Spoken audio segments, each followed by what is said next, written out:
শত শত RAB, police এবং আমার ধারণা গভর্নমেন্ট প্রিপারেশন নিয়ে অন্য দেশের সশস্ত্র লোকজনকেও এনেছে। বিডিআর মতো আনছিল ইন্ডিয়ার বাহিনী।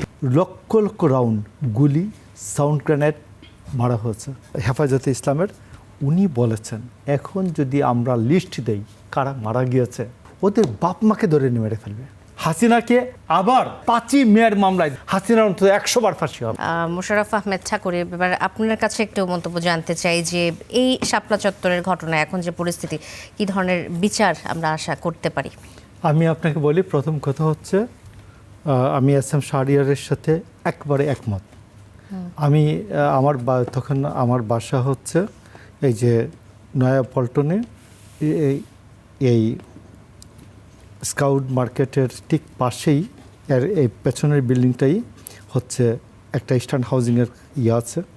এইটার উপরে আমরা ছাদে দাঁড়ানো রাত্রে 10টা থেকে, এবং ওইখানেই নাইটিঙ্গেলের সামন থেকে আরম্ভ করে এই জায়গাটাতেই প্রথম শত শত র্যাব, পুলিশ এবং আমার ধারণা অন্য দেশের, সকাল থেকে গভর্নমেন্ট প্রিপারেশন নিয়ে অন্য দেশের সশস্ত্র লোকজনকেও এনেছে। বিডিআর মতো আনছিল ইন্ডিয়ার বাহিনী। তো এখানে এনে তারা লাইন দাঁড় করিয়েছে, এবং ওইখান থেকে আমরা দাঁড়ানো ছিলাম।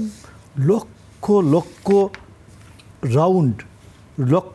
রাউন্ড গুলি, সাউন্ড গ্রেনেড মারা হয়েছে। এবং আমি আপনাকে বলি, আমার হবিগঞ্জের একজন বিখ্যাত মৌলানা ছিলেন তোফাজ্জল হোসেন হবিগঞ্জি। উনি মুকাদ্দাস বড় মুফতি, এবং তিনি ভাইস প্রেসিডেন্ট ছিলেন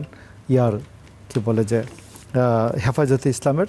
উনি বলেছেন, আমার সাথে দেখা হচ্ছিল, উনি বলেছেন যে এখন যদি আমরা লিস্ট দেই কারা মারা গিয়েছে, ওদের বাপ মাকে ধরে নিয়ে মেরে ফেলবে, যাতে এই কোনো মামলা মোকদ্দমা না হতে পারে।